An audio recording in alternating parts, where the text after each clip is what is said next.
Hi, welcome to Mastis curiosity. నేను మీ జ్యోత్స్న.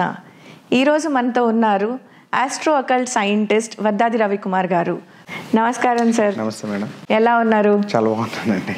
ఎలక్షన్స్కి ముందు తెలంగాణ, ఆంధ్ర రాష్ట్రాల్లో మీ ఆస్ట్రాలజర్స్ అందరూ చెప్పిన ప్రిడిక్షన్స్ అన్నీ తలకిందులైనాయి.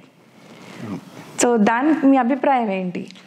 జనరల్గా ఏమైందంటే మేడం, ఆస్ట్రాలజర్స్ కానివ్వండి, పొలిటీషియన్స్లో కానివ్వండి, ఎప్పుడైతే అంటే విపరీతమైన నమ్మక ధోరణి అంటాం కదా, ఆస్ట్రాలజీలో ఎప్పుడూ కూడా శని బలాన్ని బట్టి రాజకీయ నిర్ణయం తీసుకోవాల్సి ఉంటుంది.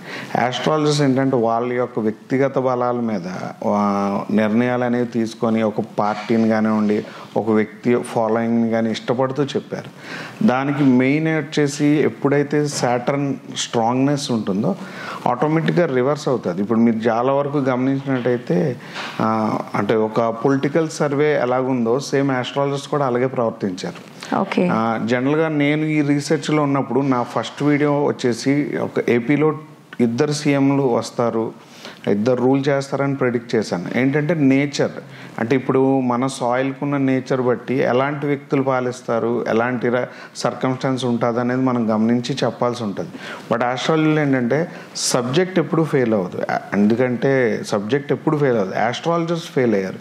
ఎందుకంటే ఇప్పుడు చెప్పాను కదండి, జనరల్గా వ్యక్తిగతంగా తీసుకొని అంటే మేము పూజలు చేయించడం వలన మేము డెసిషన్ మేకర్ అన్నట్టు బిహేవ్ చేయడం వలన ఆస్ట్రాలజర్స్ ఆల్మోస్ట్ 90% ఫెయిల్ అయ్యారు. ఒక 10% చాలామంది చెప్పినప్పటికి కూడా అదంతా లైమ్లైట్లోకి రాలేకపోయింది. నేను అంటే మన 2 స్టేట్స్లో మీరు గమనించినట్టయితే అటు పవన్ కళ్యాణ్ గారు కానివ్వండి, రేవంత్ రెడ్డి గారు కానివ్వండి, అన్ఎక్స్పెక్టెడ్ సీఎంస్ అంటే పదవి యోగాలు కలిగాయి. అంటే అన్ఎక్స్పెక్టెడ్గా ఇప్పుడు పార్టీలో ఉన్న అంటే మీ సీనియారిటీ అవన్నీ పక్కన పెట్టి కూడా యోగాలు పట్టుకున్నాయి. అంటే జనరల్గా ఇంతకుముందు పవన్ కళ్యాణ్ గారి పార్టీకి లేని డిమాండ్ కూడా ఇప్పుడే వచ్చింది. మీరు గమనించినట్టయితే ఎప్పుడైతే శని కుంభరాశిలో స్ట్రాంగ్నెస్గా ఉంటాడో ఆ టైంలో ఏంటవుతుందంటే రాజరిక పదవుల్లో ఉన్న వాళ్ళు పోవాలి ప్లస్ రావాలి. ఇప్పుడు అది మనం గమనించాలంటే ఎగ్జాంపుల్గా ఒరిస్సా సీఎం ఆయనకున్న లెజిసీ నుండి అది కూడా ఆల్మోస్ట్ 3 ఇయర్స్ చేసినప్పుడు కూడా ఫస్ట్ టైం బ్రేక్ వచ్చింది. ఇలాంటిదే సేమ్ ఈ పార్టీకే సేమ్ ట్రాన్సిట్ ఈవెన్ నాకు తెలిసి ఒక 25 ఇయర్స్ బ్యాక్ జరిగింది సేమ్. రీసెంట్లీ చంద్రబాబు నాయుడు గారు అది ఒక ఇంటర్వ్యూలో కూడా చెప్పుకున్నారు. ఒక ఇంటర్వ్యూలో ఆయన ఓటమి పాలైన సిచ్యువేషన్, దట్స్ ఆల్సో 94 to 96 టైంలో. అంటే మనకేంటంటే ఎప్పుడూ మెజారిటీ ఈవెంట్స్లో ప్రజల యొక్క కర్మ నాయకుడి యొక్క స్థితిని నిర్ణయిస్తుంది. ఎందుకంటే ఇది రాచరికం నుంచి వస్తున్న వంశపారంపర్యంగా హ్యాండ్ ఓవర్ చేసే విషయాలు కాదు. మనం ఏంటంటే లెజిసీ ఎవరికైనా ఇవ్వడం అనేది వంశపారంపర్యం ఒకప్పుడు. ఇప్పుడు ఏంటంటే ప్రజలకి ఎలాంటి సర్కమ్స్టాన్స్ అనేవి క్రియేట్ అవ్వాలో అది మనం ప్రభుత్వంలో అంటే మనం ఎంచుకునే పొలిటీషియన్ మీద ఆధారపడి ఉంటుంది. ఆ పొలిటీషియన్ ఎవరైతే వస్తారో వాళ్ళ యొక్క దిశ అనేది నిర్దేశించబడుతుంది. కుంభంలో ఉన్నప్పుడు ఎప్పుడూ కూడా ఏంటంటే పవర్ని పూర్తిగా ఎంజాయ్ చేయలేని చోటికి ప్రజలు వెళ్ళిపోతారు. అంటే ఎప్పుడుకి అంటే కొత్తదనాన్ని ఆస్వాదించడం అంటాం కదా. ఇప్పుడు పొలిటికల్గా కొత్త విధానాలు చూస్తున్నాం 2 స్టేట్స్లో. మేబీ మనం పాలిటిక్స్ ఇంతకుముందు నుంచి చూసినప్పుడు కూడా ఈ ఇయర్ చాలా డిఫరెంట్. అంటే ఇప్పుడు జరిగినటువంటి ఎలక్షన్స్ చాలా డిఫరెంట్. మన తెలుగు స్టేట్స్ గమనిస్తే ఒకప్పుడు ఒకటే స్టేట్ ఒకటే లాంగ్వేజ్ కాబట్టి దీన్ని ఎప్పుడు 2 నాయకులైనా సరే నేను జస్ట్ కంపేర్ టు ఆస్ట్రాలజీ ఎలా చెప్తానంటే సేమ్ సర్కమ్స్టెన్స్ ఉంటాయి. 2 పాలిస్తారనేది ఏపీకి వాస్తురీత్యా ఉంటుంది. ఇక్కడ కూడా అన్ఎక్స్పెక్టెడ్గా ఒక పదవి యోగం రాజయోగం పట్టిన వ్యక్తులు రావడం అనేది మనం గమనించున్నాం. ఎందుకంటే బాగా సీనియర్స్ పార్టీలో ఉన్న వాళ్ళకి కూడా కాదని ఇప్పుడు యోగాలు వచ్చినాయి. అంటే ఇప్పుడు ఆస్ట్రాలజీని మనం అబ్జర్వ్ చేసినప్పుడు ఏంటంటే మనం అంత సొంత నిర్ణయాలు చేసేదానికి లేదు. ఆస్ట్రాలజీ ఏంటంటే ఇప్పుడు ఎవరికి వాళ్ళే ఎక్స్పర్ట్స్, వాళ్ళే అంటే గాడ్ మెన్స్ అంటాం కదా, వాళ్ళే దేవుడి యొక్క సొంత బిడ్డల్లా ఫీల్ అయ్యి వాళ్ళు చెప్పిందే జరుగుతుంది అనే చోటుకి రావడం వలన ఈ సబ్జెక్ట్ ఫెయిల్ అయింది. అప్కమింగ్ ఏంటంటే ఎప్పుడు ప్రజల జాతకం చూడాలి, ప్రజల్ని ఇండివిజువల్గా చూడలేము కదండి. దీన్ని ఎలాగా అంటే నేనేమిటంటే ఇండివిజువల్గా చూడలేము, కానీ కంఫర్ట్ అనేది ఇవ్వడం కానివ్వండి లేదా రూల్స్ వచ్చినప్పుడు అందరికీ అప్లై అవుతాయి. అంటే ప్రజల మీద రూల్స్ ఎప్పుడైతే డిఫరెంట్గా అప్లై అవ్వబోతున్నాయో నాయకులు మారుతారు.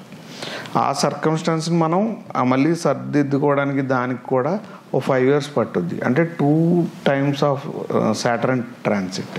ఓకే.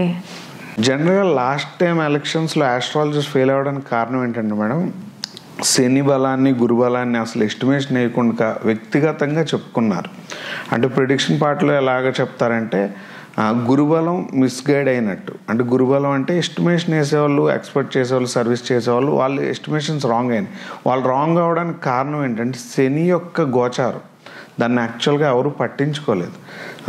పట్టించుకోకపోగా ఇప్పుడు మనం గమనిస్తే మనకు వస్తున్న లీడర్స్ జాతకాల్లో కూడా గమనిస్తే అంటే రేవంత్ రెడ్డి గారికి ఒక 1.5 year బిఫోర్ ముందు చాలా అవమానాలు జరిగినాయి. అంటే ఒక పొజిషన్లో ఉన్న రాజు ఎప్పుడైతే నార్మల్ పర్సన్కి అవమానానికి గురి చేస్తారో సాటర్న్ ఎప్పుడు సన్కి ఆపోజిట్లో టూ మచ్ పవర్ అనమాట. అంటే రాజు బంట అవ్వాలి, బంట రాజు అవ్వాలి అంటారు కదా, అలాంటి ట్రాన్సిట్ ఉంది ఇప్పుడు. ఆ ట్రాన్సిట్లో మనం ఏపీలో గమనించినా కూడా ఇండివిజువల్ ఫ్యామిలీస్ని కౌంటర్ చేయడం, వ్యక్తిగత దోషాలు ఎక్కువ జరిగినాయి. ఇలాంటి సర్కమ్స్టాన్స్ ఎందుకు జరిగినాయి అంటే శని యొక్క బలం రవి మీద చాలా బలంగా ఉండడం. ఎందుకంటే సన్ యొక్క పవర్ని కంప్లీట్గా డిస్ట్రాయ్ చేసే దృష్టి ఉంటుంది శనికి. ఇప్పుడు గమనించి అలా సఫర్ అయిన వాళ్ళందరూ ఈరోజు పొలిటికల్గా సక్సెస్ అయి ఉన్నారు. ఆస్ట్రాలజర్స్ పార్ట్ వచ్చేటప్పటికి శుక్రుడి ఇంట్లో ఎప్పుడూ కూడా జూపిటర్ ఎప్పుడు వీక్ అవుతుంది. ఎందుకంటే ఎస్టిమేషన్స్ వర్కౌట్ అవ్వవు, అకల్టిజం ఉంటుంది అక్కడ. జనరల్ ఎక్స్పర్టీస్ అంతా కూడా ఆస్ట్రాలజర్స్ ఫెయిల్ అవుతారు. దానివల్ల ఈ ట్రాన్సిట్ అనేది పబ్లిక్ మీద ప్లస్ ఆస్ట్రాలజర్స్ మీద, నాయకుల మీద ఇలాంటి ఇంపాక్ట్ అనేది చూపించింది. అది క్లియర్గా మనం నిదర్శనం ఇది. సార్, రేవంత్ రెడ్డి గారి ప్రభుత్వం వచ్చి 1 year అయింది. ఇప్పుడు జరిగిన 1 year ప్రభుత్వం మీద మీ అభిప్రాయం ఏంటి? నెక్స్ట్ 1 year ఎలా ఉండబోతోంది?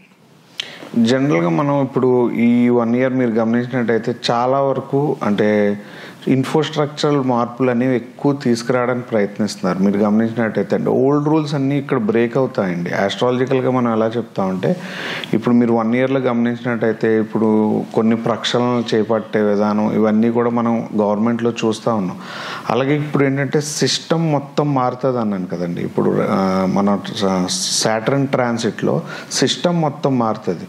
బట్ ఈ సిస్టమ్ అంతా ఇన్ఫ్రాస్ట్రక్చర్ డెవలప్మెంట్స్లోకి అంటే ప్రిడిక్షన్ పార్ట్లో తీసుకెళ్తున్నప్పుడు గవర్నమెంట్ నెక్స్ట్ వచ్చే గవర్నమెంట్ ఏంటంటే ప్రజలకి మెడికల్గా చాలా అవసరం అయ్యే విషయాలు జరుగుతాయి.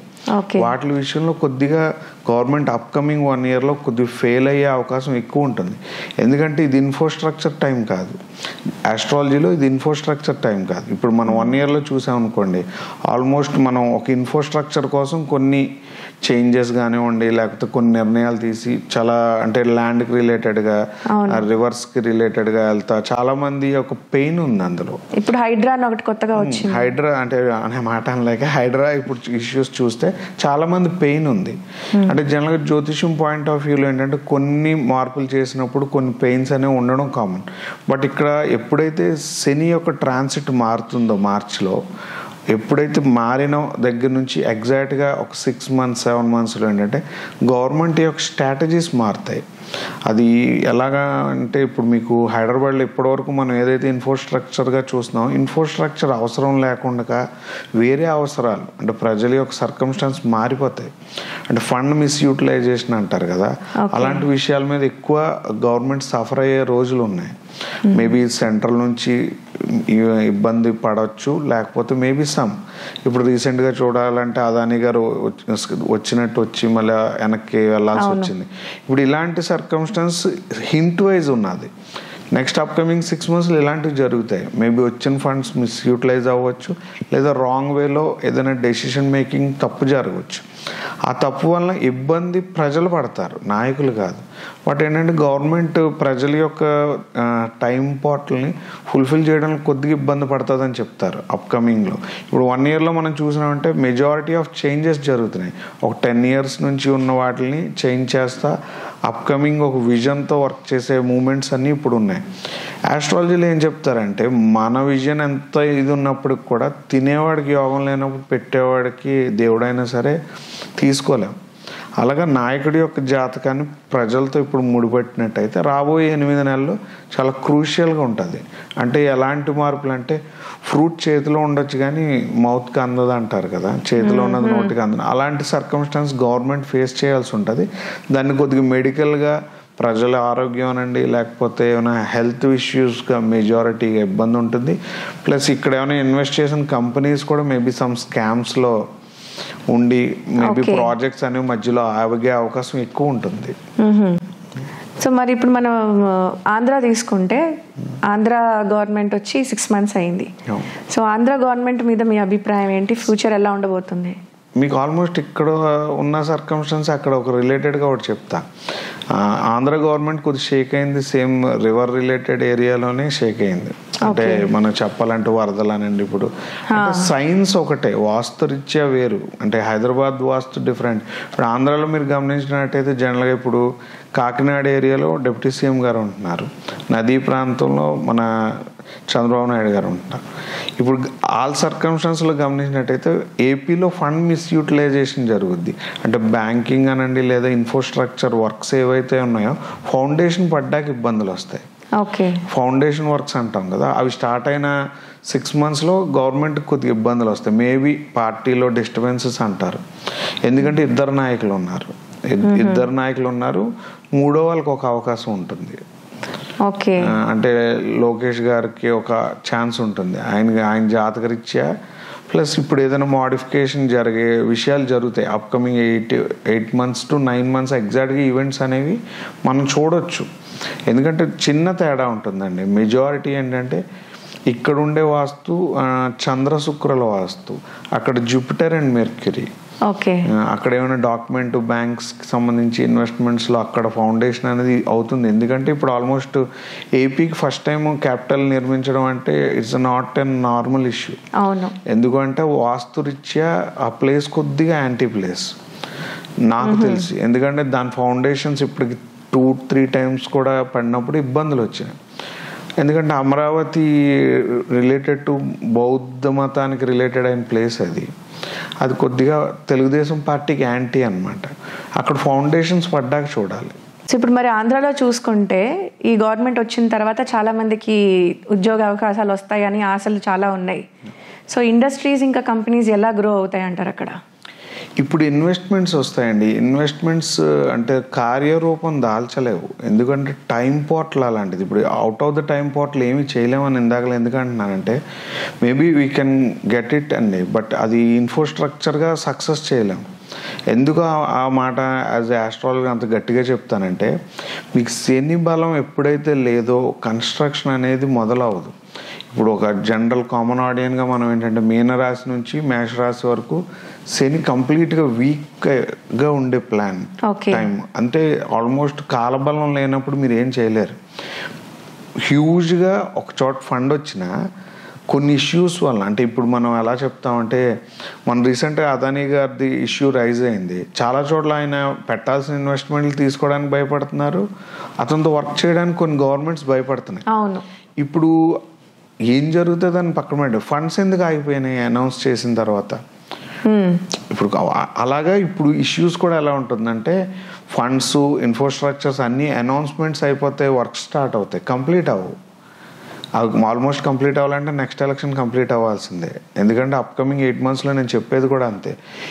8 months తర్వాత ఫండ్స్ అంటే మనం శంకుస్థాపన అంటాం కదా, శంకుస్థాపన అవుతుంది, ఫౌండేషన్స్ పడతాయి తప్ప ఫౌండేషన్ కంప్లీట్ అవ్వడం కొద్ది కష్టం. 2028-29 వరకు నాకు తెలిసి ఏ ఫౌండేషన్ కంప్లీట్ అవ్వదు. సో రియల్ ఎస్టేట్ కూడా అందుకనే డౌన్ ఉందంటారా 2 states-లో? రియల్ ఎస్టేట్ రైజ్ అవుతుందండి. రియల్ ఎస్టేట్కి ఇన్ఫ్రాస్ట్రక్చర్కి కొద్ది తేడా ఉంటుంది. మనం ఇప్పుడు భూమి ఒక్కటే కుజుడి కింద చూస్తాం, ఫౌండేషన్స్ మళ్ళీ రవి కింద చూస్తాం. అంటే ఇప్పుడు న్యూలీ ఫౌండేషన్ ఏంటంటే ఇప్పుడు మనకు వస్తున్న కొత్త ఓఆర్ఆర్ అనండి, లేకపోతే హైదరాబాద్ సర్కమ్స్టాన్స్లో ఇక్కడ మన విజయవాడలో కూడా ఇప్పుడు ఓఆర్ఆర్ మోడల్లో ఒక ప్రాజెక్ట్ అనేది ఓకే అయింది. ఇలాంటి ప్రాజెక్ట్స్ అన్నీ కూడా స్టార్ట్ అవుతాయి, బట్ యాక్చువల్ కంప్లీట్ అవ్వవు, ఫండ్స్ రిలీజ్ అవ్వవు. ఎందుకంటే ఇక్కడ నుంచి జరగబోయేదంతా ఆల్మోస్ట్ మిస్ ఫండ్ యూటిలైజేషన్ యోగాలు అంటారు వీటిని. అంటే మీకు ఈ ట్రాన్సిట్ని ఎలా చెప్పాలంటే షేర్ మార్కెట్స్లో మీకు హర్షత్ మెహతా స్కామ్ టైం లాంటిది. నాకు తెలిసి ఇంకో 8 monthsలో నాకు తెలిసి ఆల్ స్కామ్స్ అంటే మనం చూడొచ్చు. ఇప్పుడు ఒకటొకటి ఇప్పుడు అదాని గారు అంత పొజిషన్లో ఉండి సెంట్రల్ గవర్నమెంట్లో ఒక టైప్లో ఉండి కూడా ఆయన ఎలా బయటకు వచ్చిందంటే అది ఒక సైన్ అంతే. ఎందుకంటే ఆయన ఇప్పుడు బీజేపీ గవర్నమెంట్తో కూడా ఆయన మంచిగా అంటే రిలేషన్లో ఉండి కూడా ఇలాంటి ఇష్యూస్ రావడం చూడండి, ఇది ఒక సైన్. ఇప్పుడు ఎప్పుడైతే రాహు ట్రాన్సిట్ అవుతుందో గవర్నమెంట్ ఫండ్స్ మిస్యూటిలైజ్ అవుతాయి, అయినవి మళ్ళీ బయటకు వస్తాయి. ఇంతకుముందు ఏవైతే అయినాయో అవి వస్తాయి అన్నమాట.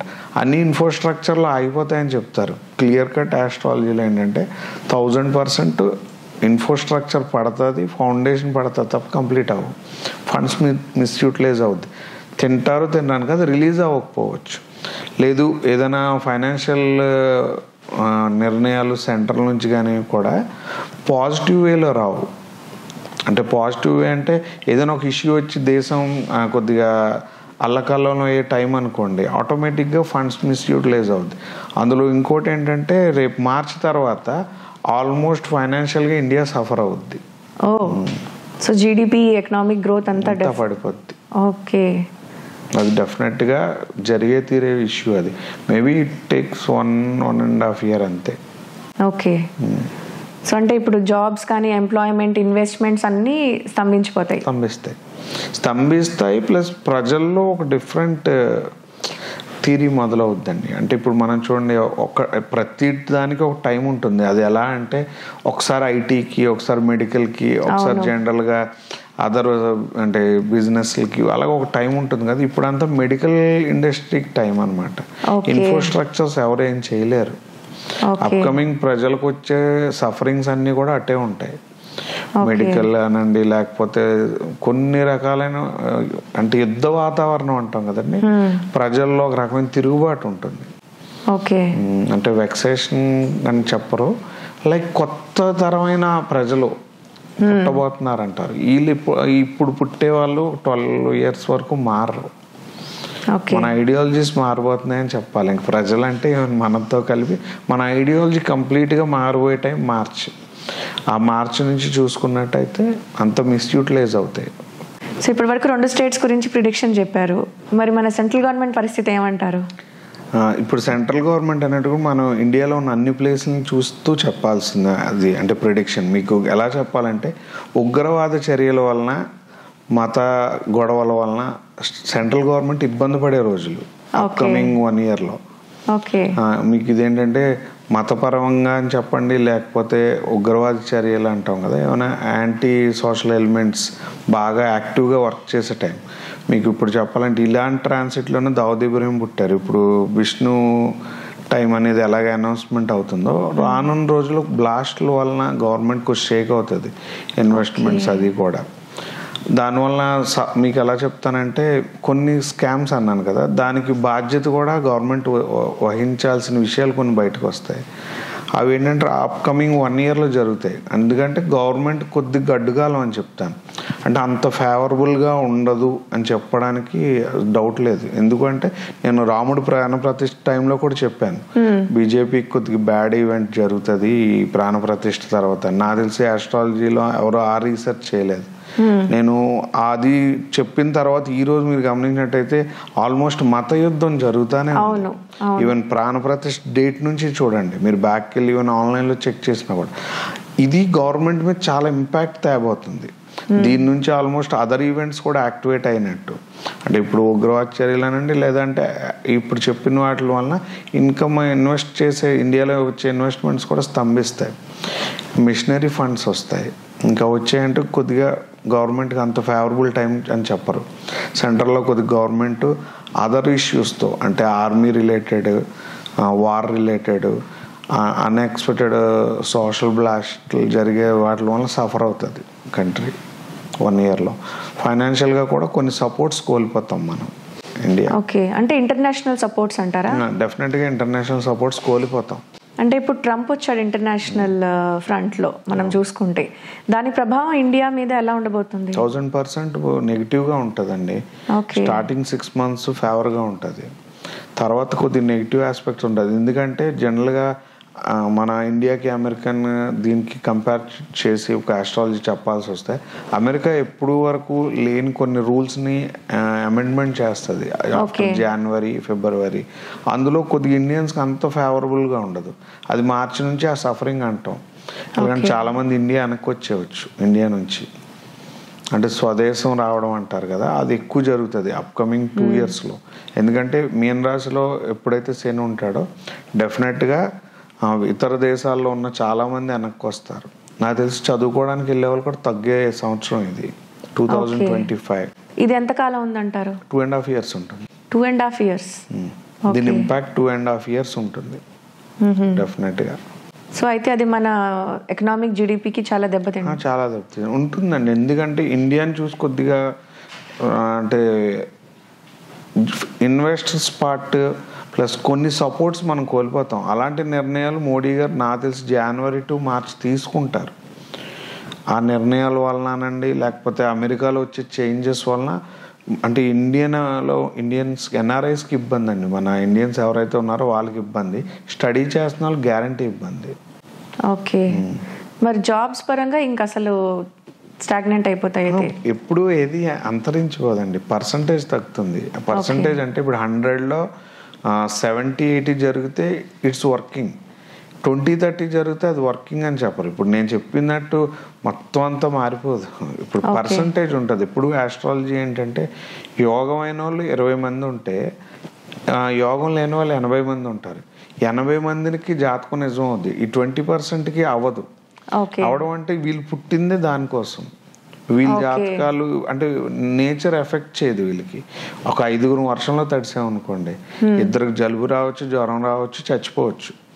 మిగిలిన 3 వాళ్ళు రోజంతా ఆడుకుని ఏమవుతుంది. అలాగే ఇప్పుడు రాబోయే కాలం ఏంటంటే ప్రజల్లో ఎవరికి ఇబ్బంది పడుతుంది అంటే ఇంట్రెస్ట్ మీద వెళ్ళిన వాళ్ళకి ఈ ఎఫెక్ట్ ఎక్కువ ఉంటుంది. అలాగే ఇండియాలో మళ్ళీ రావాల్సిన టైం ఉన్న వాళ్ళు వచ్చేస్తారు.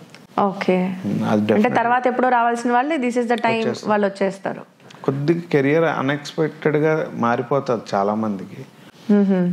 సో అది కొంతకాలమే ఉందంటారు. 2.5 years ఉంటుంది. 2.5 years దగ్గరగా ఉన్నామని చెప్తాను. అంటే 6 monthsలో ఇలాంటివి జరుగుతాయి. సార్, మన దేశంలో జెమినీ ఎలక్షన్ స్టార్ట్ చేయాలని ఎన్డీఏ ప్రభుత్వం ఎప్పటి నుంచో చాలా కృషి చేస్తోంది. అది జరుగుతుందంటారా? డెఫినెట్గా జరుగుతుందండి. 2027-28లో కంపల్సరీ జరుగుతుంది. ఎందుకంటే ఇప్పుడు మనం చూడండి, ఎక్కడ చూసినా కూడా ఒక 3 పార్టీలు కలిసి పోటీ చేయడం, లేదా అంటే కూటమి అనేది ఈ మధ్యకాలంలో ఎక్కువ జరుగుతుంది అన్ని స్టేట్స్లో. ఇవన్నీ కూడా నెక్స్ట్ ఫెయిల్ అవుతాయి. ఎప్పుడైతే ఈ కూటమిలు ఉన్నాయో ఇవన్నీ 2027-28లో ఫెయిల్ అవుతాయి. జనరల్గా జమిలీ ఎలక్షన్ లాస్ట్ అనమాట మోడీ గారికి. దాని తర్వాత Congress government maybe leading position తీసుకోవడానికి ఎక్కువ ఛాన్సెస్ ఉంటాయి. ఎక్కువ అంటే 95% ఉంటుంది. అంటే దానికి ఒక సైన్ కూడా చెప్పవచ్చు. ఇప్పుడు వాళ్ళ ఫ్యామిలీ నుంచి వాళ్ళ daughter recently she got some power, ఇది ఒక సైన్ అనమాట. ఈ సైన్ యాక్చువల్గా ఆల్మోస్ట్ మనకి జమిలీ ఎలక్షన్ జరిగితే దీనికి ఎక్కువ అంటే 99% ఉంటుంది ఆస్ట్రాలజికల్గా.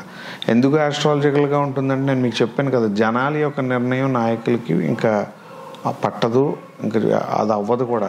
డెసిషన్ మేకర్ ఎవరైతే రూలర్ ఉన్నారో వాళ్ళదే. ఇప్పుడు వాళ్ళు చేస్తుంది ఏంటంటే అపోజిషన్ పార్టీకి ఫేవర్గా ఉండబోతుంది. ఎందుకంటే నేను ఇందాక మీకు మాట అన్నాను, రాముడు ప్రతిష్ఠ తర్వాత బీజేపీకి కొద్దిగా డౌన్ఫాల్ అని.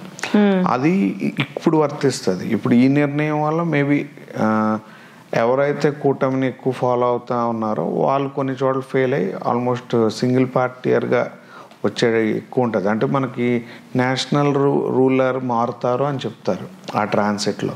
జెమినీ ఎలక్షన్స్ అయితే 99% 27-28.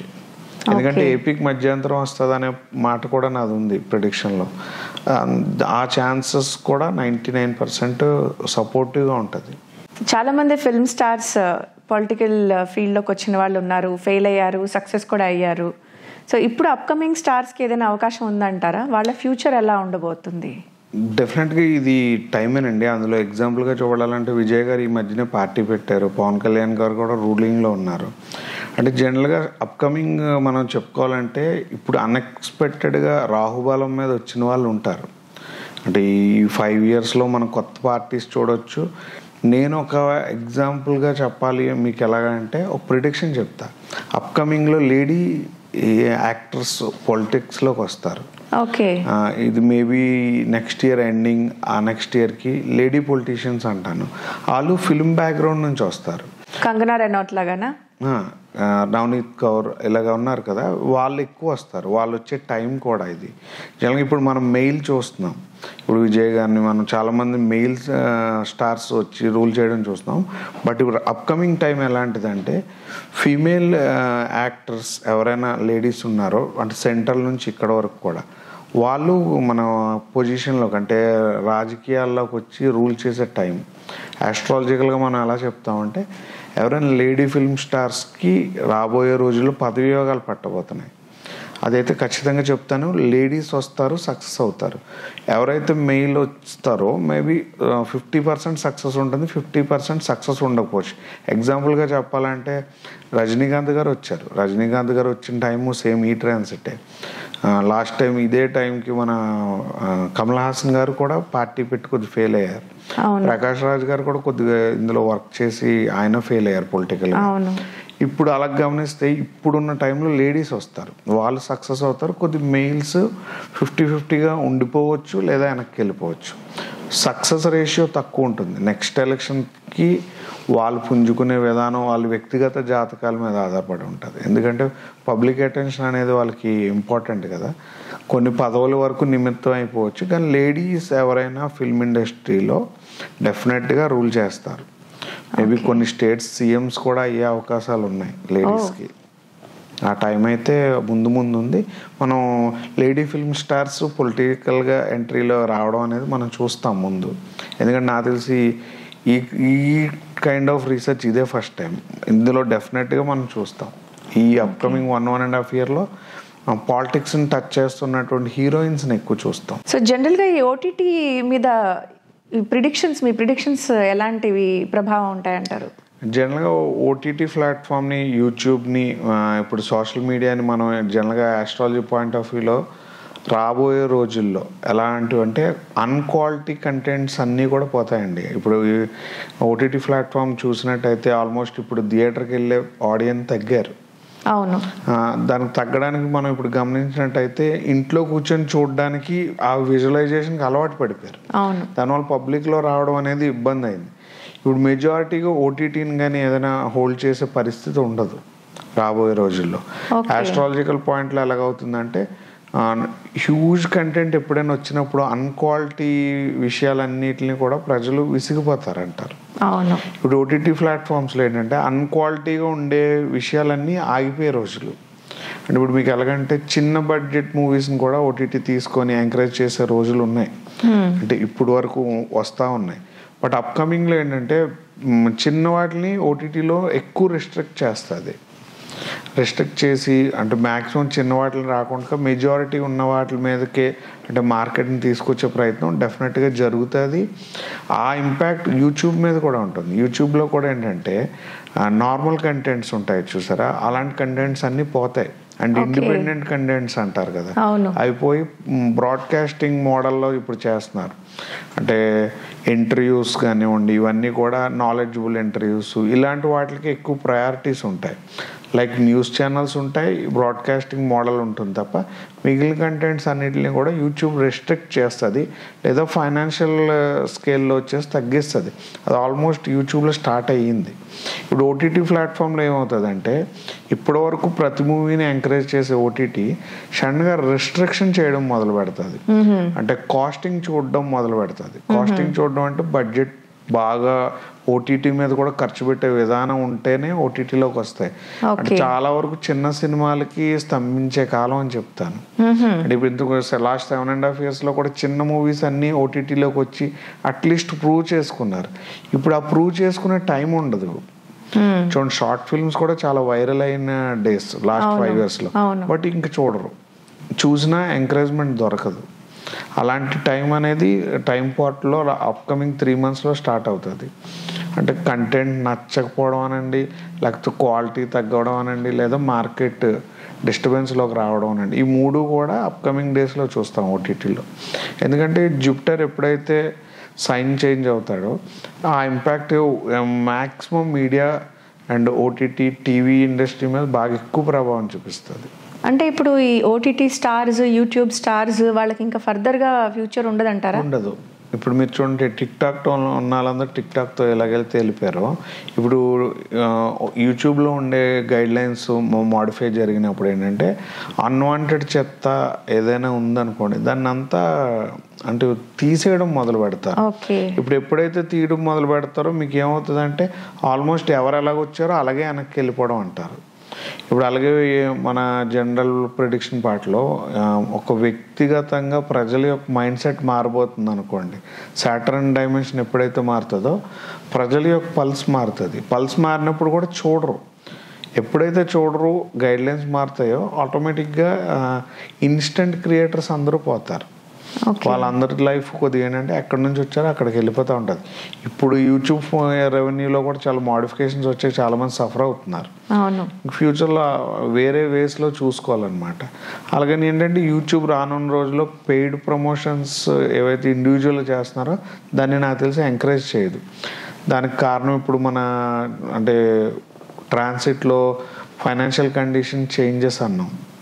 అది ఓన్లీ జాబ్ అనే కాదు, క్రియేటర్స్ కూడా వర్తిస్తుంది. ఓకే, అంటే ఫర్దర్గా మీరు అన్నట్టుగా కాంటెంట్ రైటర్స్ కానీ, జూనియర్ ఆర్టిస్టులు కానీ, లేకపోతే సీనియర్ ఆర్టిస్టులు కానీ ఓటీటీ ఇంకా యూట్యూబ్ మీద డిపెండ్ అవ్వాల్సిన అవసరం లేదు అంటారు? ఉంటుంది, బట్ మెజారిటీ ఆఫ్ ఫండింగ్తో ఉంటుంది. అంటే ఒక 4 చిన్న సినిమాలు వచ్చాయి అనుకోండి, 4 చిన్న సినిమాల కన్నా మెయిన్ సినిమా ప్రయారిటీ అంటే ఎక్కువ ఖర్చు పెట్టిన వాళ్ళకి ప్రాముఖ్యత ఇచ్చే రోజులు రాబోయే రోజులు. చిన్న వాళ్ళని ఎంకరేజ్ ఎవరు చెయ్యరు, జరగదు. నేను అన్నాను కదా 7 yearsలో ఎవరైతే స్టార్స్ అయ్యారో వాళ్ళందరూ మళ్ళీ డౌన్ఫాల్ చూస్తారు. ప్లస్ క్వాలిటీ కోసం తాపత్రయపడే విధానం డెవలప్ అవుద్ది. మన క్వాలిటీ కంటే ఇప్పుడు జనరల్గా ఏంటంటే చిన్న సినిమాల్లో కూడా బడ్జెట్ ఎవరు ఎక్కువ అంటే స్పెండ్ చేసి తీసారంటారు కదా, వాటి మీదకి వెళ్ళొద్ది. ఇక్కడ ఇవన్నీ చూడరు. అందులో రెండోది ఏంటంటే అప్కమింగ్ ఈవెంట్స్లో కూడా ఫీమేల్ లీడ్ రోల్స్ వచ్చే పాత్రలు సినిమాలు హిట్ అవుతాయి. ఓటీటీస్లో కూడా అలాంటి స్టోరీస్కి ఎక్కువ ప్రాముఖ్యత ఉండే రోజులు. అందులో ఏంటంటే అన్నాను కదా చిన్న సినిమాలు కూడా ఇప్పుడు కోట్లు పెట్టి తీయాల్సిన రోజులు వస్తున్నాయి. వాటిని చూస్తారు. అంటే సిండికేట్ బిజినెస్ స్టార్ట్ అవుద్దండి. అంటే ఈ web series, short film, movies ఇవేవి స్పెండింగ్ స్టార్డమ్ ఉండాలి. ఆ రెండు లేకపోతే ఇన్నాళ్ళ చిన్న హిట్ అవ్వవు, రానివ్వరు, 3 జరగవు. అలాగే యూట్యూబ్ గైడ్లైన్స్లో యూట్యూబ్లో ఉన్న నాకు తెలిసి ఆల్మోస్ట్ 60 to 70% అందరూ వెళ్ళిపోతారండి, బ్యాక్కి వెళ్ళిపోతారు. వాళ్ళ యాక్చువల్ పొజిషన్స్కి వెళ్ళిపోతారు. వాళ్ళకి ఎంకరేజ్మెంట్ అనేది దొరకదు. అది పబ్లిక్ నుంచి దొరకదు, యూట్యూబ్ నుంచి దొరకదు. సో మీరు చెప్పినట్టు ఇప్పుడు మరి టాలెంట్ ఉన్న వాళ్ళకి ఓటీటీలో, యూట్యూబ్లో పెద్ద అవకాశాలు ఉండవు, ఫ్యూచర్ ఉండదు అంటున్నారు కదా. మరి ఫిల్మ్స్లో ఉన్న వాళ్ళకి, సినిమా రంగంలో ఉన్న వాళ్ళకి ఎట్లాంటి అవకాశాలు? గుడ్ క్వశ్చన్ అండి. ఇందులో ఇప్పుడు ఏమవుతుందంటే 100లో 40% to 30% యోగం ఉన్న వాళ్ళు ఆల్రెడీ ఉంటారు. అంటే వాళ్ళు ఇదివరకు 70% కొత్త వాళ్ళు వస్తారు. ఎందుకంటే పాత స్టార్డమ్ అంతా పోయేస్తుంది. అంటే మీకు ఎలాగంటే మెజారిటీ ఆఫ్ ఎక్స్పెక్టేషన్స్ ఉన్న వాళ్ళందరూ తగ్గిపోయి ఫ్యామిలీ బ్యాక్గ్రౌండ్లో అంటే బ్యాక్గ్రౌండ్ ఉండి కొత్తగా స్టార్స్ అందరూ కూడా ఇప్పుడు వస్తారు. ఇప్పుడు లైక్ ఒక ఎగ్జాంపుల్గా చెప్పుకోవాలంటే చాలా రోజుల తర్వాత ఈ టైంలో బాలకృష్ణ గారు అబ్బాయిని ఇంట్రడ్యూస్ చేయబోతున్నారు. అలాంటి ఎగ్జాంపుల్స్గా చెప్పాలంటే ఫిల్మ్ బ్యాక్గ్రౌండ్ ఉన్న ఫ్యామిలీస్ నుంచి కొత్త స్టార్స్ అనేవాళ్ళు అందరూ వస్తారు. ఇప్పుడు ఎన్టీఆర్ అండ్ సమ్ వాళ్ళ ఫ్యామిలీ నుంచి కూడా ఒక అబ్బాయిని ఇంట్రడ్యూస్ చేస్తూ ఉన్నారు.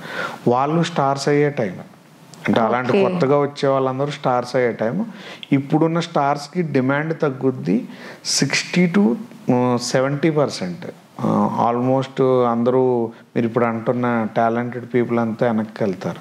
అంటే హ్యూజ్ బడ్జెట్స్ ఇదయ్యి వీళ్ళ మీద ఎక్కువ బడ్జెట్స్ పెట్టే రోజులు వస్తాయి. అంటే మన స్టార్ మేకింగ్ అంటాం కదా, ఇండస్ట్రీలో స్టార్ మేకింగ్ ఎక్కువ ఉంటుంది. ఎలాగా అంటే నేను చెప్తున్న ఫ్యామిలీస్ నుంచి కొత్త వాళ్ళు వస్తారు, బ్యాక్గ్రౌండ్ ఉన్న వాళ్ళే వస్తారు, టాలెంటెడ్ పీపుల్ రారు. ఒకే లైన్లో చెప్పాలంటే who has background in this field వాళ్ళు వస్తారు. ఫైనాన్షియల్ అండ్ ఫిల్మ్ బ్యాక్గ్రౌండ్ ఉన్నవాళ్ళు, ఇండస్ట్రియల్ బ్యాక్గ్రౌండ్ ఉన్నవాళ్ళు వస్తారు. వాళ్ళందరూ కూడా maybe some financially sound people. వాళ్ళు వచ్చి ఇండస్ట్రీని వేలే రోజులు అనమాట, అప్ టు ఒక 5 to 7 years. సో ఇప్పటి వరకు మీరు చెప్పిన తెలుగు రాష్ట్రాలు ప్రభుత్వం గురించి, సెంట్రల్ గవర్నమెంట్ గురించి, ఇంకా ఇంటర్నేషనల్ ట్రంప్ వచ్చిన తర్వాత మీరు చెప్పిన ప్రిడిక్షన్స్ ఎంతవరకు నిజం అవుతాయో త్వరలో తెలుసుకుందాం.